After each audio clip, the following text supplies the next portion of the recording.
All right, Joe Gaither, you just finished your dinner. Now it's time for you to introduce us.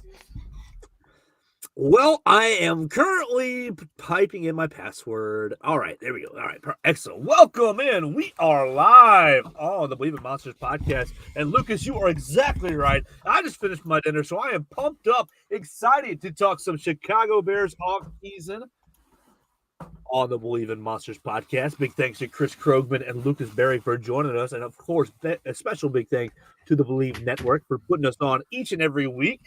We have now 2 more weeks. Man, we screwed it up last week. We screwed up our timeline for the draft last week. 9 days. We are 9 days away. It's next Thursday. We're ready. Next Thursday is the draft, and we have 2 more this week and next week. 2 more episodes, and then we're going to be right there. Are we taking Peter Skoronsky? Are Jalen Carter? Are you trading out? Are you taking Broderick Jones? Are you taking Jackson Smith and Jigma? The debate rages on. We'll continue to talk about what the Bears will do with number 9. We'll talk about defensive ends and defensive linemen. And I think we'll touch on some cornerbacks as well. But before we get into that, without further ado, Father Chris Krogman, how you doing, sir? I am fantastic. We have all been chatting on the side as every Bears fan out there has. I'm sure you're all talking to your people about who you want in the draft, what you'll do if Ryan Poles doesn't pick your dude. I've been on Team Meltdown since I was fucking 12 years old. Okay, people. There was a question of what was the first draft you remember? And I can remember Alonzo Spellman in 1990. I can remember Rashawn Salam in 94. So I go back and have been angry at the Bears for years. So yes, I am the angriest old man on this podcast, but a new hope dawns as we have all kinds of picks. Still have a top 10 pick. I'm fucking pumped about it. Lucas Berry, how are you, you bearded bastard? I'm pumped. You guys hit the nail on the head. I mean, we are 9 days away, not 23 days away, which is much better. That's my fault. That's okay because I was telling you the wrong information too. We're a lot closer than we thought, and I just need this thing to be here. I mean, this is crazy. There's been so much speculation. I mean, I feel like it's been a millennium since we traded at a pick number 1. Now we're sitting at 9. And honestly, right now, this looks great because there's rumors out there that the Texans only wanted Bryce Young. They don't know what they're doing at 2. They're trying to trade back and having trouble doing it. So at the end of this, it looks like Ryan Poles played this thing perfectly with not getting too greedy and trying to trade back twice because he could have got caught with his dick in his hand and just been stuck at 2 and got maybe a mid-round pick. So, dude, listen. I've heard some crazy shit Tennessee might try to move from 11. So let's not count our unhatched chickens until the rooster comes home or whatever. I think there was still a possibility of trading down twice, but I agree, Lucas. But there's also now a bidding war between the Texans and Arizona between which pick are you rather going to have because maybe Arizona is going to take slightly less for you to move down to 3 and you call the Texans bluff that they're not getting a QB. It's a mess. I'm glad I don't have to deal with. The Bears got a good package. I don't care if they didn't trade down twice, whatever. They can still trade down twice and move down from 9 again. So I'm happy what happened when it did. And right now things are looking great. This isn't really super relevant to the Bears, but Bryce Young is now the odds-on favorite to go pick 1. He is minus 1,000 to be picked 1, even though the Panthers are denying that they've made their choice. But Vegas always knows. So that is interesting. Yeah, what are you hearing down there? He's canceled the rest of his visits.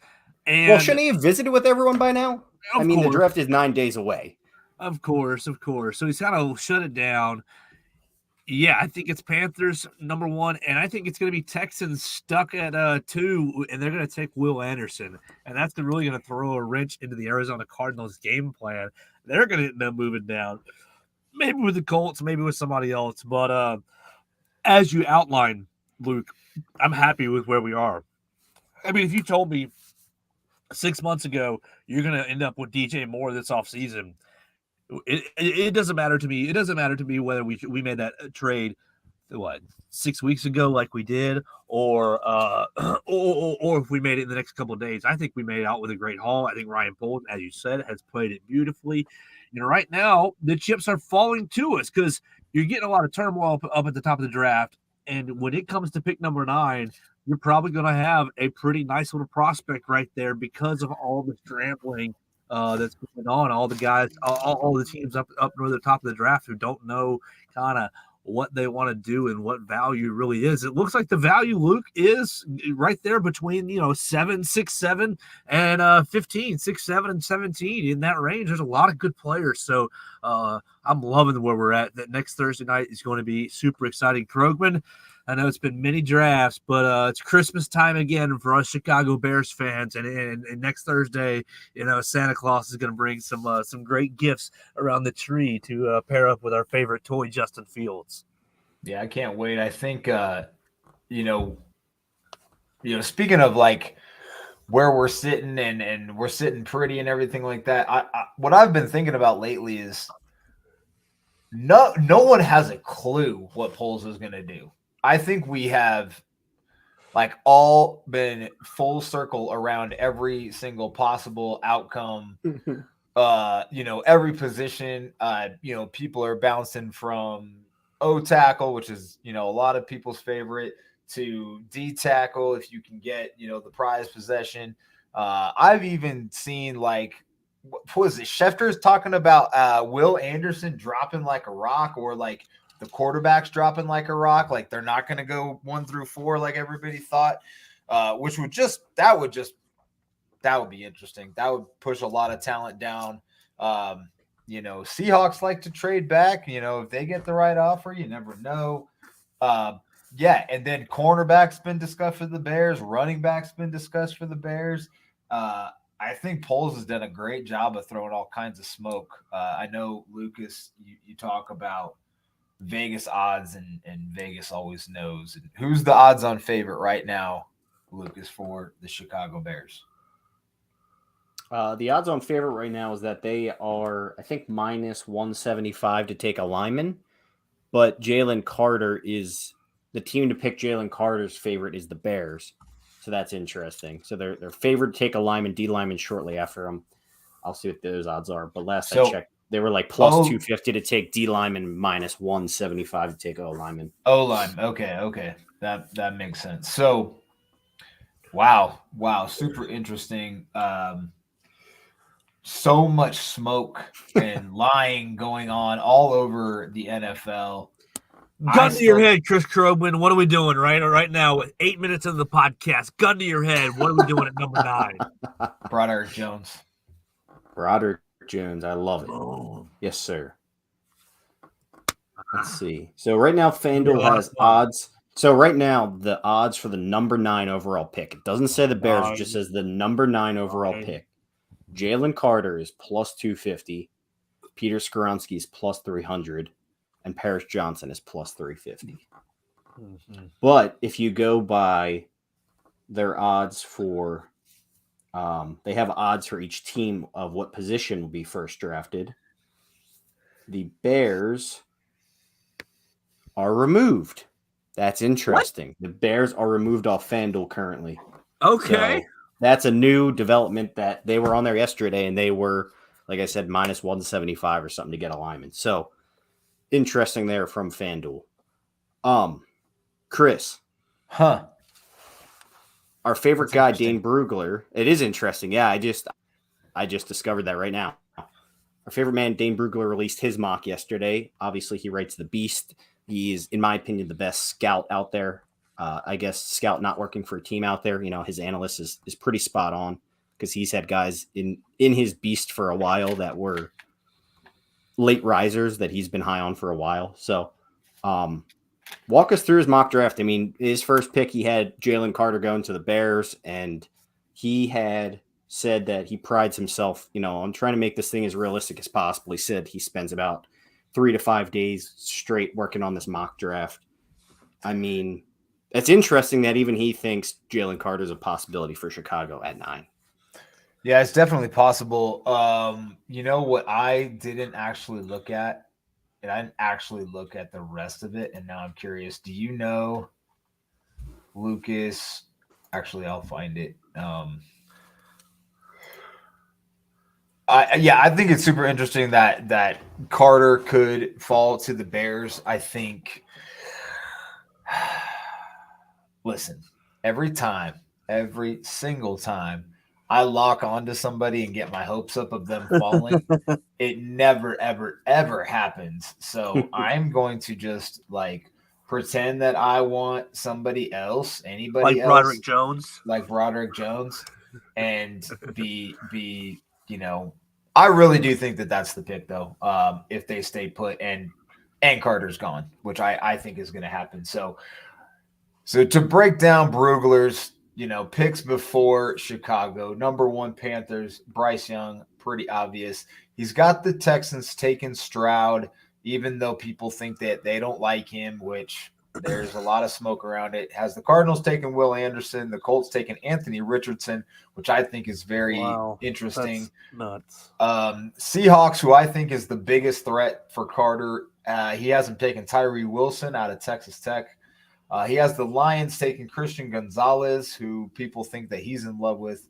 Witherspoon from the cornerback from Illinois. And then he's got Vegas taking Witherspoon at 7. And then the Falcons, this one's probably the shocker of them all, taking Nolan Smith at 8.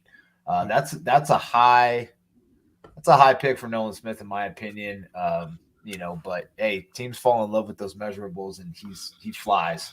And then he's got the Bears taking Jalen Carter at number 9. I'm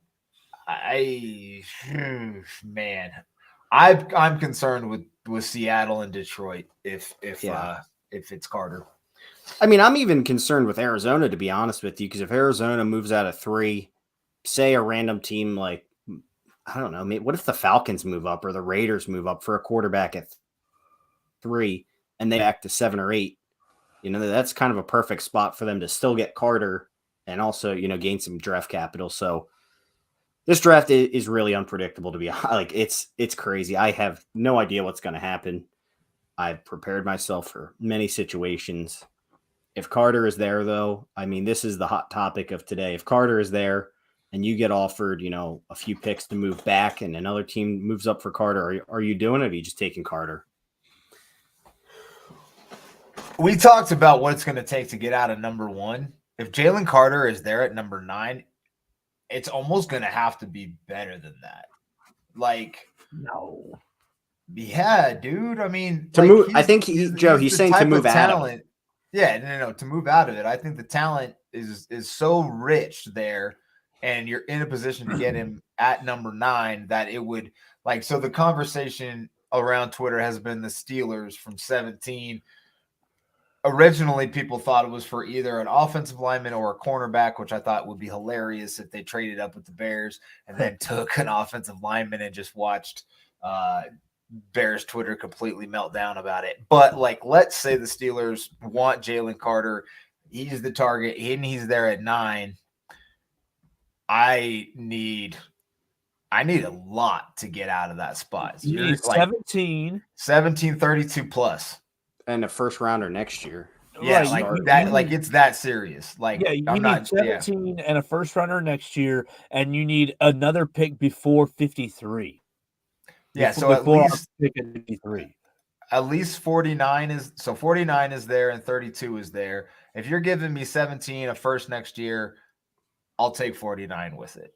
Right. I would accept that deal. I'm not saying technically, according to the Jimmy Johnson chart, a fair trade for that would be just 49 and 17 for pick 9. But to your point, Chris, outside of that, from a talent perspective, it's going to take heaven and earth for you to move out of there to do that. Now, my hope is that Ryan Poles is also thinking that, but it scares the life out of me that he might just be trying to acquire picks and too scared to draft Carter there. That's in which case, that would be my absolute nightmare. We talked about nightmare scenarios last week, and I said probably not a lot that would make me very upset. That's a Ballard type move, and I don't want to do that. Well, it's a complete coward. Yeah, Ballard the coward for sure. I mean, It's you move from 1 to 9, you pretty much mitigate your risk moving back 8 spots. I mean, at some point you got to have some stones. right. And then like what happens between 10 and 16? Like, are A you huge run on counting tackles. exactly? Like, are you counting on one of the tackles that you like being there, or are you just like, I'll settle with any Tom, Dick, or Harry that's at 17 because I need to build for the future? Like, at some point, there's a tipping point of like future picks and current picks, and you already got a good haul for number one. Don't start messing around and like just try to bank more and more stuff, because eventually like picks can't play. Okay. I can't field a team of 53 picks next year for if they're future picks. That's just not a possibility. So please draft people that are good players. Draft Hall of Fame talent. If you can get Jalen Carter at number 9, scouts have said he is one of the best defensive tackles they've ever seen. Don't foul it up. It's like assuming all of the off-field issues that people talk about are check out with your folks. Now, Joe, you said So you think he. Yeah, go ahead, Joe. Go ahead. Where's that line between okay, I'm satisfied with I'm satisfied with 17, a future first, and 49. What's in between there and 17 and 49 that would make you happy? That would make you happy because I think that there's something in between there that I think there's probably a meet in the middle there that the franchises can do. And I'm sorry, like I agree with you. Like you got to have a run stuffing defensive lineman. If you get an elite defensive lineman, look, I'm with you. I think you take Jalen Carter. But at some point, you also to me, there's no middle ground or price that can make me move off that pick if he's there. Wow. To be honest with you, that's the pick.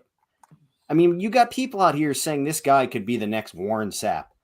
Like you literally have people out here saying that, and we're like, this is almost a very. So back when this is kind of revisionist history, but back. I had the same kind of thing with Budda Baker in the second round. Right. And the Bears traded out of that pick to go back and get Cody Whitehair. It was the only time Ryan Pace ever traded back. Cardinals move up and they took Budda Baker. He's a freaking all-pro. Now he's looking for a new team. But it's that kind of trade where I'm like, if you pass on this guy, he's probably going to go on to be a great player and he's not going to be on your team. Like you're just passing that up. For what? So a mediocre lineman? So what does our friend Austin, the scout Austin, say? Austin? Yeah. Oh, that's not his name. Oh. Oh my God. Are we going there? Oh wow. I don't want to know what he thinks, Joe. So it's probably not good. So assuming that this mock goes this way, the second that Goodell says no, I'm writing Jalen Carter, and I'm at the stage before he can even get Nolan Smith out of his freaking mouth at 8, and be like, "Here's your next pick, sir. Don't even start the clock." Are you not like just trying to squeeze people though? Come on. Nah, it's got to be done. You probably get done before that, because like I got to imagine these calls are happening all the way up until the announcement of the Falcons pick and beyond. So.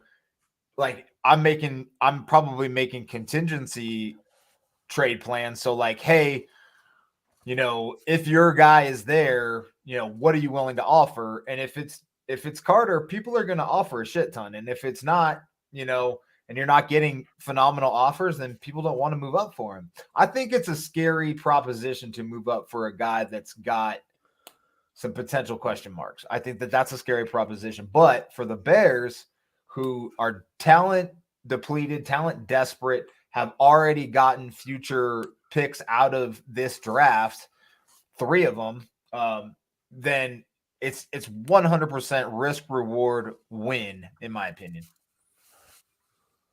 Yeah, I mean, it's spot on. I mean, it's not just it is the best player in the draft. End of story. That is what you're dealing with here. And if you have a chance to get that player at number 9, regardless of the reason, you do it. Unless the guy's, a serial murderer or you have some kind of time machine that you can go in the future and say he's going to be terrible, you make the pick. I don't So that know. leaves us with Jalen Carter at number 9. I don't know how much scrutiny Ryan Poles would really get for making that pick, honestly. Like if they can't squeeze the lemon from the juice, I don't know how many people would be pissed that he took a chance on that talent at 9. Now, even NWO, who is team O tackle all day, all of them have even said, "Yeah, you take Carter." All right, because it's the most important in the Eberflus defense. Like we've already established that. He said it. It's just I just don't see a world in which you could convince me that is not the right choice. But it does scare the ever living crap out of me. But Joe, to your point, fortune favors the bold. The bold, that's right. Yep. Go ahead, Joe. I'm sorry. So if you're there with Carter at 9.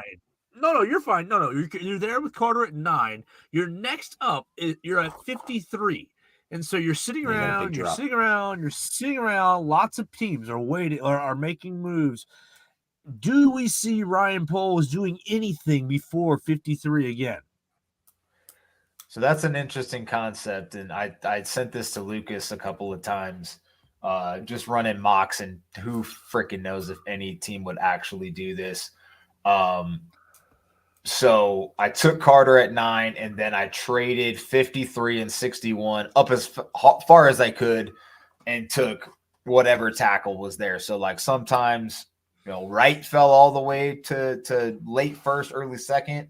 Anton Harrison, DeJuan Jones, who we know the Bears have met with. So I think that's a possibility, Joe, and I'm glad you brought it up. So that's a thing that could happen. It'd be interesting to see how Poles is going to, now that he's banking all of this capital, what's he going to do with it? Is he going to move around? Is he going to be fluid and move up, move down, dance all around, or is he just going to okay, I got my 10 picks, I'm going to rattle them all off, or does he wait until day 3 to make more moves? Because it makes me nervous going if you're waiting around to 53 and you're like, all right, well, at 53, you got to hit a tackle. Or when you're like, well, shit, you're playing best player available because all of the top end tackles are gone. Luke, what do you think? We're going to see Ryan Poles sit on his hands until pick number 53 after he puts Jalen Carter in his grocery bag. Well, the good thing is, doing all these mocks, you kind of see, a ton of different scenarios. And for me, you have 3 picks, all kind of clustered within a 10-pick range. So you have flexibility to actually go best player available there because chances are one of your best players in those 3 will be a tackle, most likely. Maybe you might have to you move back with one of those picks into, maybe the mid-3rd round and take a tackle in that area. But really, after the first tier of tackles, like after Anton Harrison, there's definitely a drop off, and then there's Matthew Bergeron, who Brugler had the Bears taking in his mock, and then after that, it's kind of just another tier of a bunch of random O tackles, and I did a kind of a small thread breakdown on 5 of them guys that the Bears might target in the mid round, so you can check that out on my Twitter page. But there's definitely kind of a big drop off at tackle there, but Joe, the truth of the matter is really just the more I hear about this draft class and the more I hear like Rick Spielman, for example, I was listening to his podcast today. They had a lot of these top tier tackles. He had them in his 3rd, 4th, and 5th tier in this draft. So like really this draft at the top is filled with defensive talent and quarterbacks.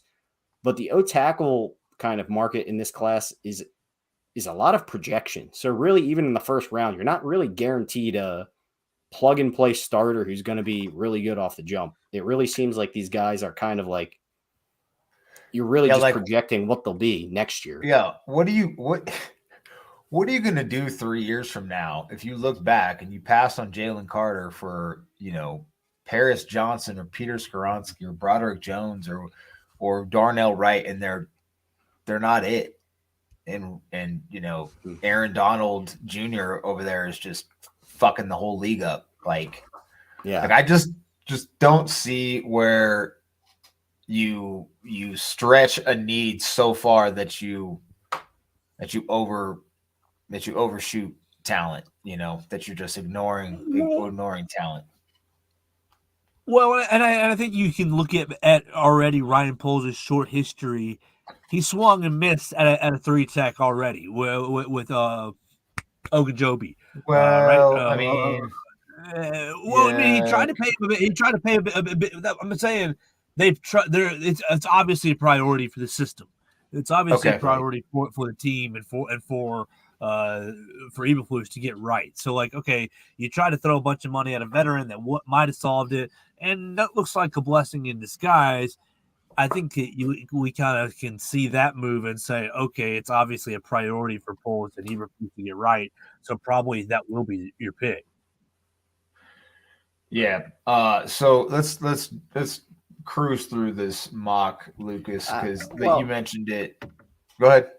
Well, I was just going to say, we don't even need to go through the whole thing. So we're going to touch on some of the guys through this anyway. I was going to say, do you have any other mid-tier D tackles you like? Like if we don't get Carter or – all right, so one thing that I thought was interesting that Brugler did in this was he took Carter and he also had the Bears taking a day 3 D tackle to kind of back up Carter or like a contingency plan in case Carter doesn't pan out. So the Bears have so many picks where they're in a position where they could take Carter and then also spend a round 3 or 4 pick on another D tackle to bring in.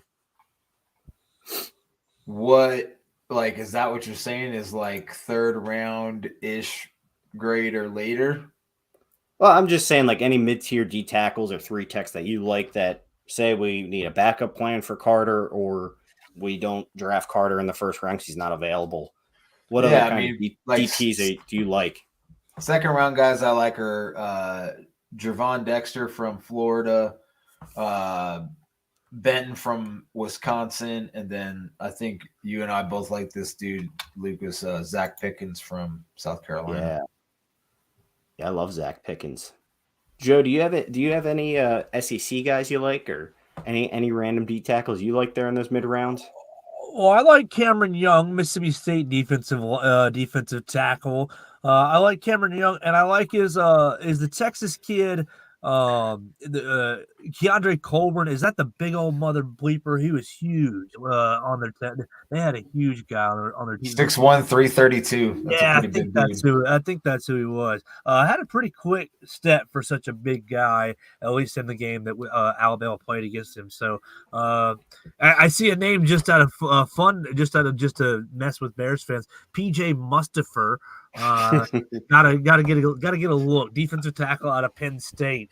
I think he had a negative athletic score. It was so bad. Dude, he ran like a 6-second 40. PJ Mustipher as a 5'4", 140. Let's see. Yeah, 5'4", Hey, Joe, tell us about your boy Byron Young at Alabama. I like Byron Young. Byron Young came on late in the year this past year. He kind of was always a rotational piece for Alabama. But in the second half of the year, he came on. He ended up having a 10 tackle day against Ole Miss with a couple tackles for a loss. He's not going to be – he wasn't really like, oh, man, he's going to take over a game ever. But I think he was a fine piece to the defense. I think you take him in that 3rd, 4th round. I don't know that you would expect him to. I don't think he has the top end. I don't think he has a developmental ceiling that would excite anyone. But his floor would be fine. He could come in and hold his own for a little bit. Yeah, he's got some good measurables, and I know I've heard some good things about him. Go ahead, Lucas. So I was going to say the thing that I'm interested in too is, I'm kind of interested in a lot of these mid rounds, I guess, 3 techs that the Bears might be interested in. Some of these guys are like kind of tweeners between D ends or D tackles. Like a guy I like is Carl Brooks from Bowling Green. They had him playing D end, which is very bizarre. I mean, he wasn't really, kind of a fit there. He's 6'3", 295. But he played 3 tech at the Senior Bowl and had, a nice week there. But there's just a few guys in this draft that I think are playing out of position that you can move to 3 tech.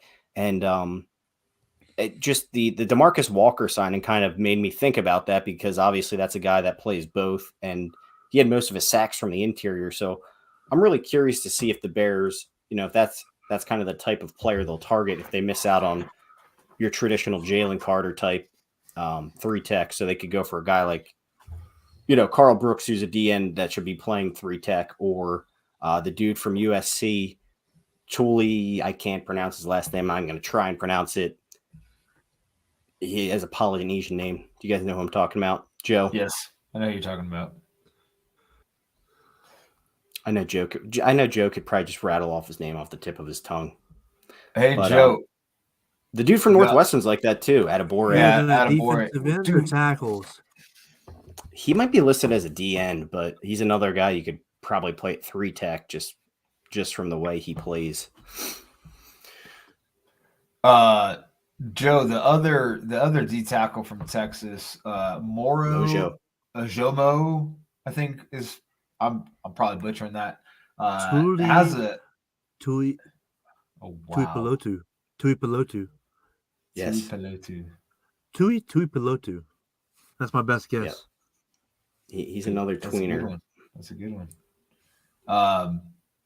Yeah, that Texas D tackle, and so, yeah, he's interesting to me. He's got a crazy high relative athletic score. But one thing that stuck out to me is dude is a 5th-year senior and he's not even 22 yet. So he's like Tremaine Edmonds, but in college.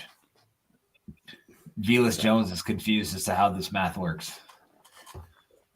Anyway, Adebawore. I heard the craziest thing on Adebawore the other day. I think it was Chad Ryder on NFL.com said this dude could go 10 to the Eagles. Like, are we for real right now? Like, this dude went from undrafted 3 months ago to the number 10 pick because of some numbers. I mean, it sounds like, what was old boy's name at the Eagles that was like just that ridiculous combine? Was it Mike Mamula or whatever? Had a just stupid combine, and then like was meh his whole career. Like, are we for real with this Adebawore kid? I mean, the tape does not back it up. Even the little bit of tape at 3 tech where he is very good does not warrant you going hog wild for this dude at 10. Like 10? Come on. They have 2 first-round picks too. I could see them potentially picking him at 30, and even that would be a little bit rich, but it's not taking him at pick 10. At least at pick 30, it's like, all right, it's our second first-round pick. Let's take a stab at this crazy athlete, and kind of groom him into, a potential beast 3 tech or whatever. But yeah, that's I don't know, Chris. Some of those NFL writers are absolutely out of their mind. Like, that's why there's only a select few I listen to, because those guys just kind of throw crap at the wall and they want people to click it. I was right. I told you guys. What? No, I'm just saying they're just trying to call their shot so that if they get any of this shit right, they look like a stud. But yeah, dum-dums. Do y'all think Tyree Wilson really is going to be a premier edge rusher in this league?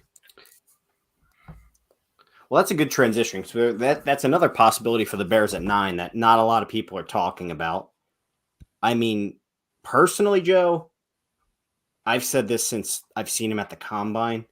To me, he just screams Eberflus. Like, that is just an Eberflus special. A guy with a wingspan the size of Giannis. But when you watch him, it looks like he has no idea what he's doing. Like, he literally just is so big that he just overpowers guys. And it's like, he has not a clue about any technique, or like, he's just a freak. Like, and he won a decent amount doing that, but you can tell on tape he's pretty lost most of the time, but he's so genetic. He's just flying around getting lucky. Beefed up. Sometimes your genetics, it's a complete projection. There's a lot of projection. Yeah. Is that a bad analysis that I just think he looks like he's flying around and just getting lucky sometimes making plays? I mean, yeah, like I said, it looks like he doesn't know what he's doing half the time, but I mean, Yeah, I don't know, Joe. It's very tough to tell, but to me, even guys like Brugler though have him ranked really high. So like it's like Yes. the entire NFL community is pretty high on this dude's potential. I just think the bust factor with that type of player is way higher than with some other guys. And you got to be concerned about the foot injury. Dude hasn't even worked out. Yeah, that's right. I mean, that his agent and him keep saying, "No, it's fine," but you're absolutely right. I mean, he didn't work out at all at the combine. I mean, obviously teams will have his medicals, but this is He hasn't the hit interesting the pro day either. Yeah, this is the interesting thing for Seattle because Seattle takes guys like this a lot. I mean, remember when they took Jordan Brooks just based off how good of an athlete he was, and people made fun of him for it, and now Jordan Brooks is really freaking good. Yeah, but they also did the same with Bruce Irving, and he's meh. You know, I'm just saying Seattle is a team that they do whatever the hell they want. So like, it wouldn't shock me to see them take a Tyree Wilson over a Jalen Carter. Let's hope so. I would rather a different team take that risk. Yeah, than us. Brugler Yeah, for sure. has him ranked as edge 2, 6'5", 271. He has 35 and 5/8 arms and 84-inch wingspan. That's like a fucking condor. We don't have Daryl on the podcast this week. What are you talking about? Oh, that's Conrad. That's Conrad. My bad. My bad, Daryl. I'm just playing, bro. Honestly, Joe, that is kind of one of my biggest fears, though, is the Bears. Like, if the Bears don't get Carter, I don't want them to take a Tyree Wilson over a tackle. I'd rather trade back if that was the case. What about all you right? guys? So D tackle, D end. We're talking about obviously the big need is O tackle. Lucas, you take Jalen Carter in the first round. You get to the second round, and like, give me your who are your defensive ends that you do like? You know, I don't think we're taking one at 9 unless somehow Will Anderson's there, which we just don't think happens. Mr. Anderson. I mean, I So guess you don't. Do you think they could trade back though and take like a Luke Van Ness or a Tyree Wilson, or take Tyree Wilson at 9? I wouldn't be shocked if they took Tyree Wilson at 9 if he was there. I wouldn't like it. I wouldn't be shocked. So, Lucas, you brought this up like a while back about top 30 visits. And I think Hogan Johns was talking about it. And Hogan was saying one of the reasons teams do 30s is because they still have questions about a guy, whether it's medical or character or intelligence, you know, ability to pick up their playbook, whatever. Have the Bears met with Wilson? And like, could that be an indicator that they wanted to look more into his medicals? Yeah, they met with him. Yeah, definitely. I mean, I don't want to say I'm an expert on what happens at these 30 visits, but I think you're right. I think it is kind of a supplemental information gathering. You are not an expert. Is that Luke, what I'm hearing? No, Chris. Remember when we looked over Luke's resume? It said expert on top 30 visits. That's the only reason we brought him onto this show. And now it's a lie? I wish. I mean, when we talked to Joe at Believe, he said if Lucas is not a top 30 visit expert, you guys are off. You guys are off the network. Shit. So anyway, I mean, we do have last part. We do have to talk about this scenario though. Like, say the Bears trade out of 9 or even stay at 9 and take an edge rusher. Like, I could see him taking a Nolan Smith. I could see them taking a Luke Van Ness. Oh I could see him taking a Tyree Wilson. God. We just those 3 would make my head spin at number 9. Yeah, I think I would be maybe a little concerned, but I would be. More so if they traded back, but I'm just saying it's a possibility we have to consider because it's shit, man. We might as well just fucking consider every single. Why can't we just take Broderick Jones at 15 or 16 or 17 and stack up another first round pick for next season and stack up another second round draft pick and have it like a 5 and what's that minus 17? What's it? A 5 and 12 season, a 5 and 12 season, and keep doing like, come on, man. Do you know who's that? Do you know who's at 15? Isn't it the Lions? No, it's the Packers. Oh, we ain't trading with them. Fuck them. Okay, and then 16 puts us right past the Packers, so we get to watch them take something right in front of They're us. gonna take the perfect Again. tackle. Oh, No, and they'll he's probably gonna take hold. they'll probably take JSN. They're going to take a wide receiver Yeah, and that's gonna be gross. or Flowers. It's 16 is the Commanders, and then 17 would be the Steelers. And Lucas touched on it earlier because there's a very good potential that the Eagles take a tackle, Tennessee takes a tackle, Texans probably won't. The Jets could take a tackle because their O-line sucks. The Patriots could take a tackle at 14. The fact that I can rattle off all of these in a row lets you know it's draft season, and I've done so many mocks. I know the entire first round right now. Holy shit! I just think that D end, the Bears don't really have any D ends that can rush the passer. So if they trade back, I am not going to be shocked if they go. What are we? Why are we throwing Not a Dominic warrant. Robinson and Travis Gibson under the bus all of a sudden? Like, what the fuck? Because they didn't produce anything last year.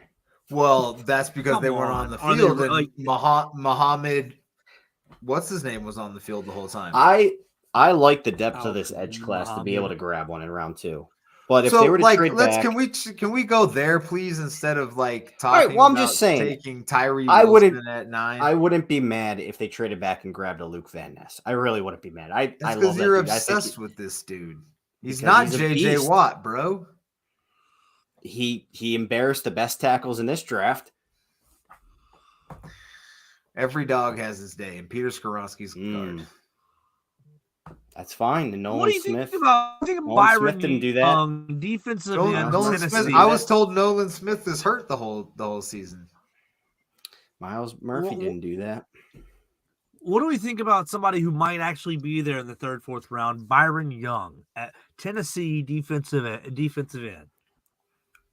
6'2", 250 pounds, 4'4", off the 4'40". Ooh, That's a name I really haven't heard of Baby too arms. much there, Joe. it's got baby That's a arms, good one. Joe. I like the dude from Yeah. Kansas State and Duke Uzama. He's a slender little DN, 6'3", 255. He's not that slender. He had 20 and a half sacks there. I like DJ. My- If you're talking that low, Joe, I like DJ Johnson from Oregon. Yeah. Personally, the guy that Brugler had in his mock that I've been really high on is Derek Hall from Auburn. And Joe, you've probably watched him since he's at Auburn. Can you give us any insight on him? I think Derek Hall's honestly a beast, and in some other drafts would probably sneak in maybe the late 1st round if there wasn't all these kind of really solid edge rushers at the top. You got anything on him, Joe? He's frozen. Just kidding. No. Yeah, I'm trying to pull up what. Auburn was terrible this past year. Derek Hall, Yeah. 2nd round. Auburn was fucking terrible this past Yeah, year. So what to do? Derek Hall's pretty good though. Is another guy who performed pretty well. 6'2", 254. He had 7 sacks last year, 19 and a half in his career, 34-inch arms. He's basically a speed to power guy without a lot of counter moves is how Brugler described him. And that's kind of the area he'll have to improve in the NFL. But just a really solid foundation for an edge rusher off the bat, and a guy in the 2nd round that I think could contribute right away for the Bears. That was actually a guy I had at most of my mock drafts as well. I really like Derek Hall a lot from Auburn. All right, his sacks came against last year, Mercer, Missouri, LSU. He had a half sack against Arkansas. It's 2 tackles, 1 for.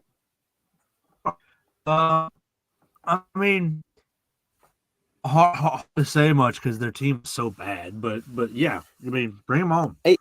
He's kind of in that mold of Luke Van Ness, where he's mostly a power guy with really long limbs that just kind of overpowers guys and plays with a relentless motor.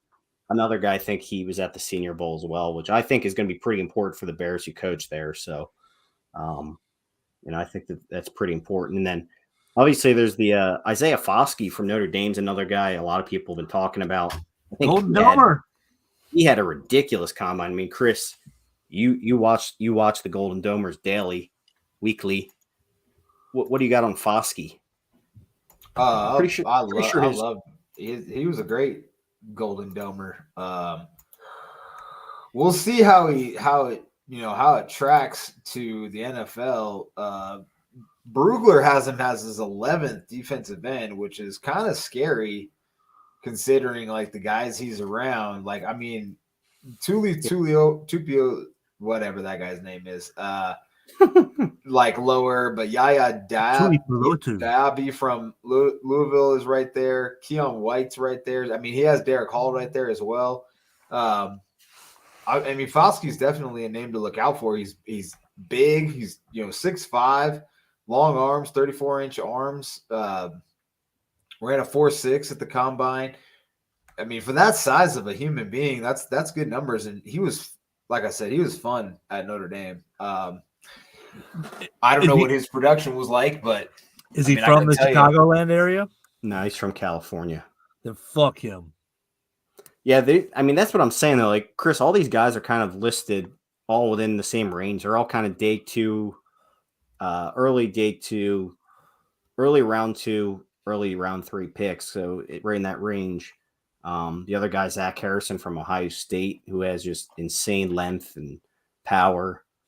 I mean, the Bears are going to really have their kind of pick of the litter at edge rusher there in the second and third round where they have those 3 picks. So it's kind of a sweet spot for me for them to grab one of those. So I don't necessarily think they have to go that route in round 1 just looking at this depth. Oh, your boy Byron Young is 25 years old, Joe. Did you know that? The Tennessee guy? Yeah. Well, it's something about Tennessee getting the old guys. Well, Keon White is the talent that people talk about being pretty awesome in that second round. He's also an older player. He's 24. Yeah. Isaiah McGuire from Missouri as well is another one.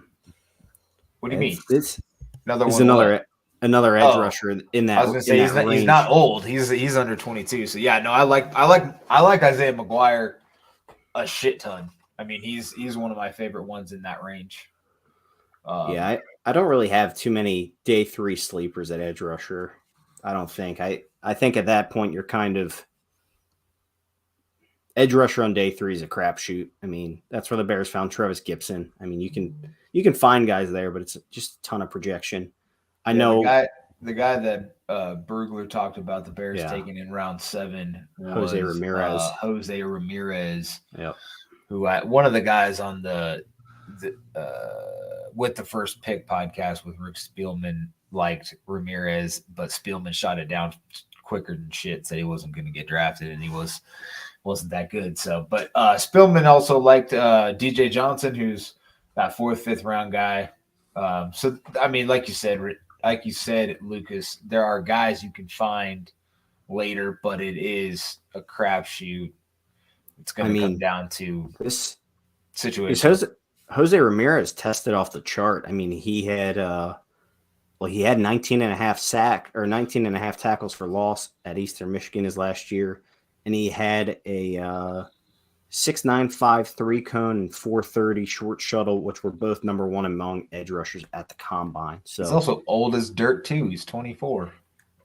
Yeah, it looks like he was. What's with all these old people, man? Is this the whole like 5th year thing? Like, good God, man! Everybody and their mom is like not 22.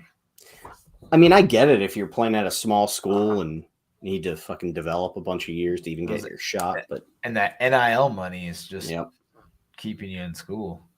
Should we get a lot more doctors and lawyers out of this then instead of so many knucklehead football players? Moving on. We are 10 minutes to an hour. We are really only through a few positions. Lucas, do you like the Bears have gone out, spent a decent amount of money on linebacker with Edmonds and Edwards, and they have a third linebacker that I can never remember his gosh darn name. That balled out Sanborn. last year. Jack Sanborn. Jason Sanborn. And do you think that we see a linebacker come off the board at some point for the Bears in this draft? Yeah, maybe on day 3, but I don't see them going out of their way to draft one early.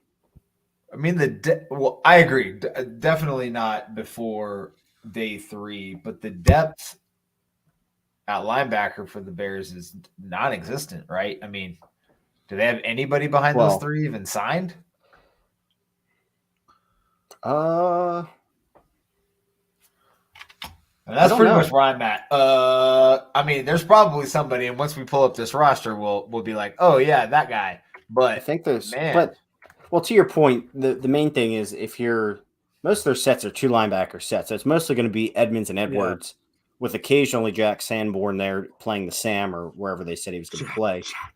But Sanborn is also, I mean, I heard someone talk about this, but he's able to back up both the Will and the Mike positions, which makes him more valuable as kind of that third linebacker.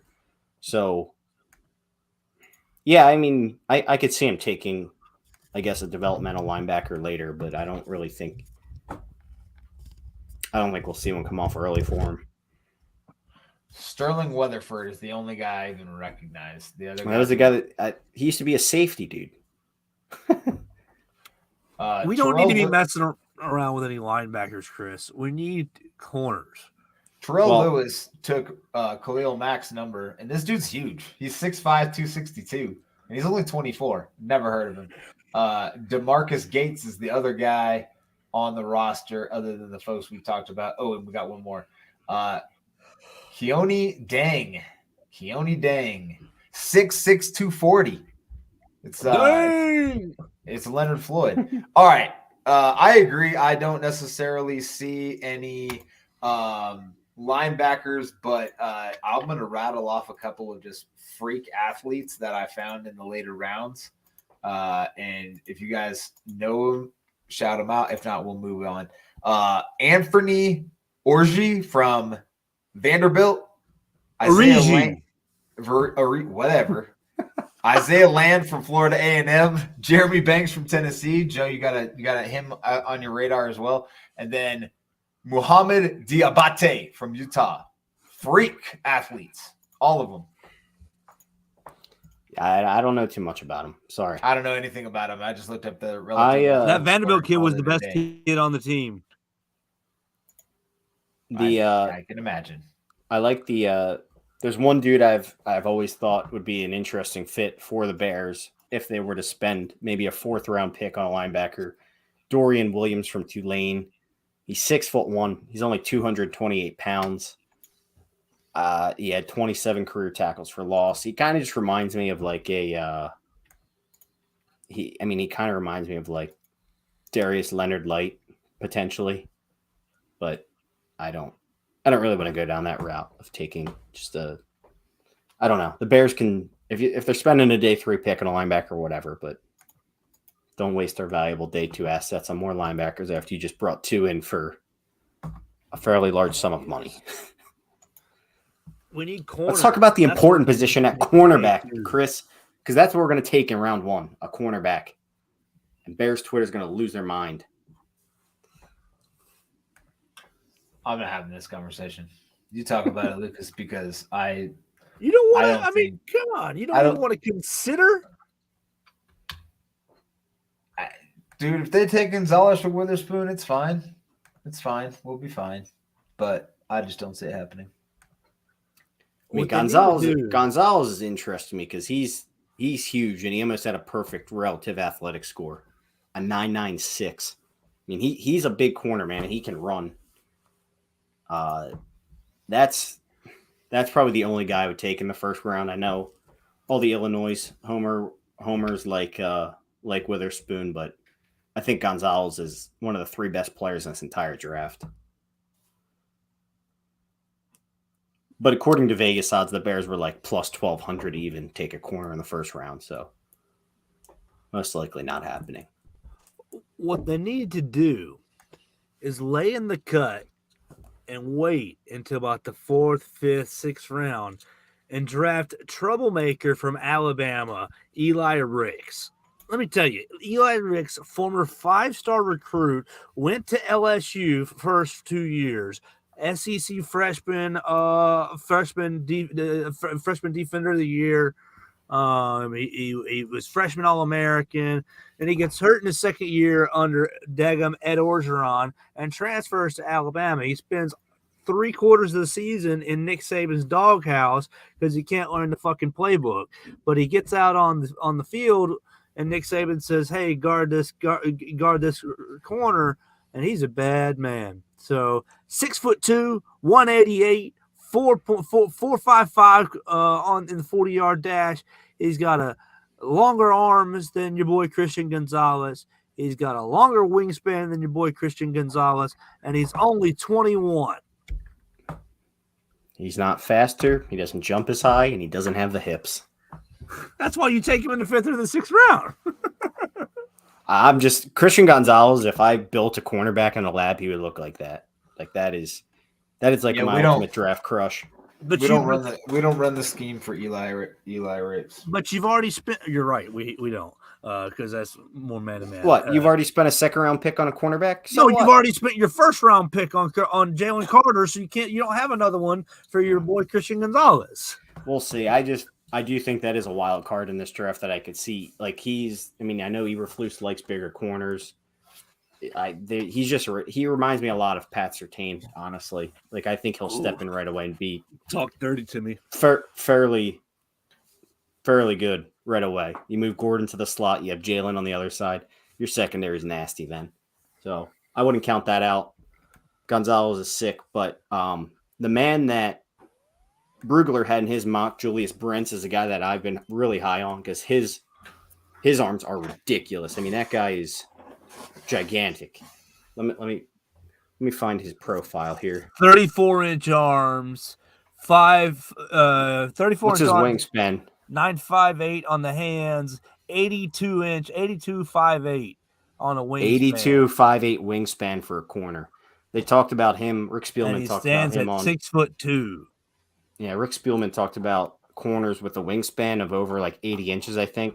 I think he said some crazy stat that like 90% of the time they led the league in pass breakups or something, drafted under the 2nd round or something ridiculous. Because they're almost non-existent. Like there's only 3 in this draft class. Yeah, I mean, Brent's is interesting. I really like his tape. I think he fits what Eberflus has a tendency to take guys, at least he did in Indy, guys who are unpolished with technique, but had, pretty good measurables and turn them into solid corners. So I again, kind of like edge rusher, I think round 2 and round 3 is a sweet spot for some of these cornerbacks. I mean, Tyreek Stevenson from Miami, Florida is another hot name. Darius Rush. Let's just take all the South Carolina people. This is a sick corner class, really is. Yeah, Tyreek Stevenson has a 77.58 wingspan.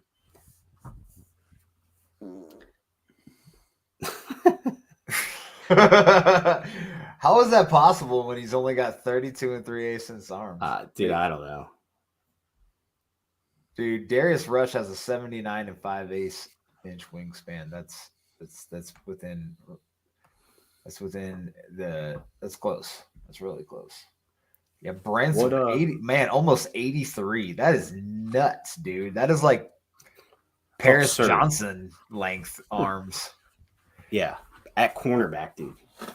Yeah, I mean he has some pretty solid tape too. I mean he had some issues in their championship game versus TCU, but like I said, I think Eberflus is kind of the man for the job for taking a raw cornerback and turning him into something wonderful.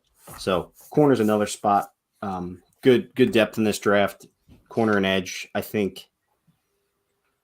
Really, the Bears' first 4 picks, you don't really like to say you got to pencil them in, but D-line, edge rusher, corner, tackle, pretty important in those first, I would say, 3 picks. Maybe even throw a center in there possibly.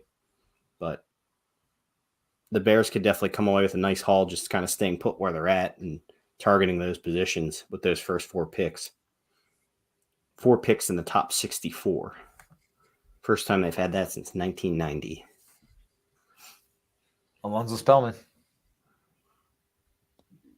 to defensive lineman. They could take Jalen Carter to be the next Alonzo Spellman. Shit, maybe that was Zorich. Is that Zorich this year? Eli Ricks. Joe, where is he on this beast list, dude? I can't even find him. 30th. He's down there. He's way low. Yeah, 30th. Is that your Bama bias showing, or you actually think he could play? No, I think he can play. I think he's an idiot. I think he is like, that's the best way to say it. I think he's not very smart. I think that he can play, and I think he's very athletic, but I don't think he's capable of handling a large variety of assignments. He's George Pickens. Oh, he's that kind of dumb. Never mind. So he's not a knucklehead. He's just a dum-dum. Yeah. Joe, who is the who's the dude from LSU? Don't they have a corner that's pretty good too? Yeah, that's like a well, later he's round. not. I don't know if he's good, but Mekhi Blackman is just an absolute huge human being and lays the wood in the running game. No, Gardner. His name's Mekhi Gardner. That's right. I saw Mekhi and I read the wrong name. Yeah, that's the USC kid. Yeah, Mekhi Gardner. 4.55. He's got very similar measurables to Eli Ricks, but he's older. All right. Except he's 6'2", 212 and not 188. Well, if I had to pick a guy, my guys in this are Julius Brents and Tyreek Stevenson. I absolutely love them and think they'd be awesome fits for the Bears. Brent is going to be a good fit, and that feels like a nice pick right there. At 61? Yeah, it makes me feel better that Brugler had both my second round picks in his mock as well. I had Brents and Derek Hall in there. So, Luke, how'd you get to be so smart? You ran 4,000 mocks, and sooner or later, both those. How'd you get to be so smart? They always are there in the mock machine. We'll see. All it takes is one team to fall in love, though. Who knows? People might be like, "Oh, Julius Brents has fucking condor arms. Let's take him at 32." Who knows? Could you imagine? They're gonna fall in love with Emmanuel Forbes. Yeah, this corner class is so deep. I mean, DJ Turner too from Michigan. Yeah, I mean, this is where there's at least six or seven guys. Six or seven guys who.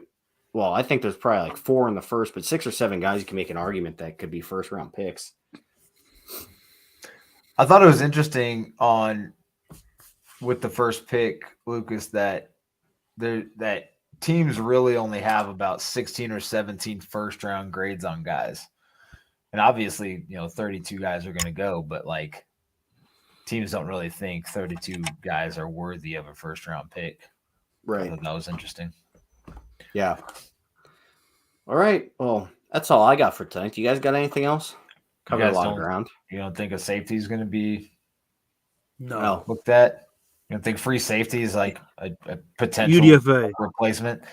Dude, same. do you think Eddie Jackson's just going to last forever? What? Yeah. Linebackers not even close to the same thing. They didn't go out and spend money on 2 free agents at safety. Well, I just think it's like safeties are a dime a dozen. Yeah. Man, I guess you can just go find any dude from Bama with a broken leg and you'll be fine, right? All right. Well, I honestly didn't do too much legwork on safety. So if you got some names, Chris, rattle them off, buddy. I got nothing. I got nothing. I know the only safety I know in this draft is Brian Branch, and I know some people think he's a cornerback. So he is a corner. He's a slot corner. From what I've heard, this safety draft is horrible. It's super slim from what I've been told from all the pro days I attended when I was out on the road scouting. Super assy. Well, who did Brugler had us taking Ronnie Hickman, right, from Ohio State? Yep. I don't even know where he's ranked on it. Like I said, 18th on the safeties big board. 18th. Well, hey, there's a guy from Boise State, Lucas. Oh yeah, Skinner, right? No, do you know about Skinner? Tyreek Jones, and he's got an 80 3/8 inch wingspan. If you're going off of wingspan. Well, that's our guy. Skinner is from Boise State, though. That's the other guy. Yeah, who are the Joe? Out of curiosity, who does Brugler have as like his top 5 safeties on the beast, and where are their Brian projections? Branch, number one. Brian Branch, right. number one, first round grade. Antonio Johnson, Texas A&M, second to third round grade. Quan Martin, Illinois, third round grade. Jair Brown, Penn State, third round grade. Jordan Battle, Alabama, third round grade. J.L. Skinner, Boise State, third to a fourth round grade. That's your top 6. Interesting. So it immediately goes from like Branch, who's probably a mid to late first rounder, to second to third round grade. It's quite the drop off. And Branch is not a safety. He's a nickel corner. Yeah, that's what I'm hearing. A lot of people think he'll play nickel. He's a big nickel. It's a big nickel linebacker, basically. That's my hope for Green Bay, man. I will love that if they take Brian Branch. That'd be the typical Packers pick. Take a safety at 15.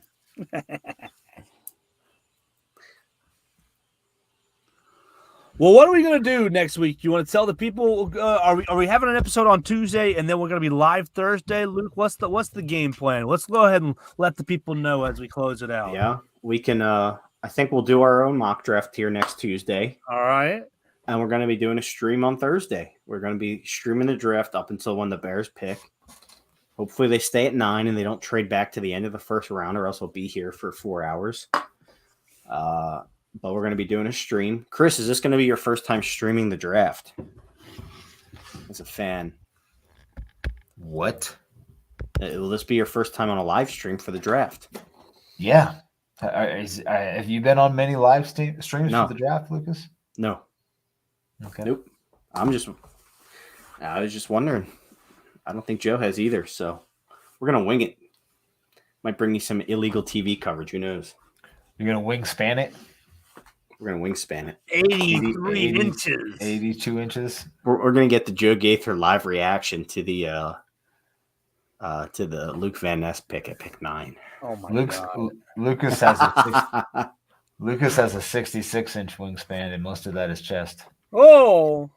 I don't. Yeah, my arms are short, man. I got the Skaronski arm, so that's what I just said. I don't know what my wing. How do they measure it? Do they measure it from like your finger, like tip to tip, all the way across? No, when they measure arm length, though, is it like the top of your shoulder to your fingertip, your middle fingertip? Yeah. Mm-hmm. Interesting. I'll give it a go. I think mine would probably be like. Can you put your belt on? I guess is the real question. Like, do they go down to your waist? Yeah. But I don't have a big torso, so. Oh, it matches. Torso to match. That works. That works. All right. I don't know if I have long arms or not. I don't think so. No, I definitely don't have. I don't have long arms at all. Yeah. All right, gentlemen.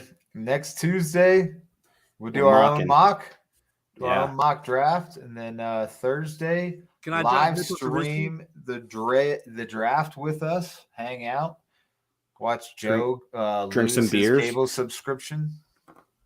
That'd be great. Watch Joe kick us off Believe Network on stream. De Leon, don't hate us. Joe's like, boys, listen, we have to talk. We're pulling your sponsorship. Yeah. We love our sponsors, all our sponsors. Miller Lite, the official sponsor of Believe in Monsters. The official beer of the Chicago Bears. There's not a ban on Miller Lite. I was going to say the official band, the official beer that doesn't have anyone mad at them currently. Oh, except it is Miller. It is Miller Coors. So I guess you should be mad at Miller if you're mad at Bud Light, you should basically be mad at all of them because everybody supports. I'm not mad at anyone. Who cares? Drink your beer, enjoy yourselves. Yeah. live your life. Don't let a company ruin your life. Amen. Amen. All right, we'll talk to y'all next Tuesday for our last. I'll have a mock draft, and then stay with us on Thursday. We'll be live on the Believe in Monsters podcast for the NFL draft. We'll boo Roger Goodell together, and we will cheer or cry or curse or something when our Bears are on the clock at number 9. So stay with us on the Believe in Monsters podcast. Bear down, Chicago Bears. Make every play, clear the way to victory. Bear down, Chicago Bears. Put up a fight with the might so fearlessly. We'll never forget the way you thrilled the nation. With your T formation, bear down, Chicago Bears. And let them know while you're wearing the crown. You're the pride and joy of Illinois, Chicago Bears. Bear down.